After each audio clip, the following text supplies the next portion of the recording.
शहद की मक्खी को देख लो, इतनी सी खोपड़ी है उस मक्खी की, 2-4 तारे निकलेंगी उसके अंदर से। कैसी मैनेजमेंट है भाई, क्या मैनेजमेंट है। एक मलका मक्खी है, मजदूर मक्खी है। नर मक्खियां ज्यादा हो जाए ना तो उनको मारने के लिए कुछ मक्खियां अलग से हैं कि ये इनकी तादाद जब ज्यादा हो जाएगी तो इनको मीटिंग के लिए जो फीमेल मक्खियां हैं वो कम पड़ जाएंगी तो बदमाशी पे आ जाएंगे। ये इतनी प्लानिंग तो इंसानों में नहीं है। ये प्लानिंग पहले से अल्लाह ने किसमें रखी कि भाई ये नर ज्यादा हो गए, इनकी तादाद ज्यादा, उड़ा दो इनको बम से। कोई पत्थर से ना मारे मेरे दीवाने को, बम का जमाना, उड़ा दो साले को। वो शेर तो असल में था ना, कोई पत्थर से ना मारे मेरे दीवाने को, हुस्न हाजिर है मोहब्बत की सजा पाने को। उस पर हमारे कराची के शायरों ने उसका बेड़ा गर्क कर दिया, अपने हिसाब से एडजस्ट किया ना उसको कि कोई पत्थर से ना मारे मेरे दीवाने को, बम का जमाना उड़ा दो साले को। तो मादा मक्खियां यही करती हैं कि नर जब ज्यादा हो जाएं तो ये माहौल क्या करेंगे, बदनजरी करेंगे, डेटे मारेंगे। तो डेटों में लग जाएंगी मादा मक्खियां। शहद तुम्हारा बाप बनाएगा मादरत के साथ है भाई।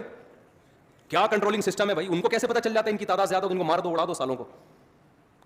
अच्छा, वो भी पहले सालों को उड़ाती हैं।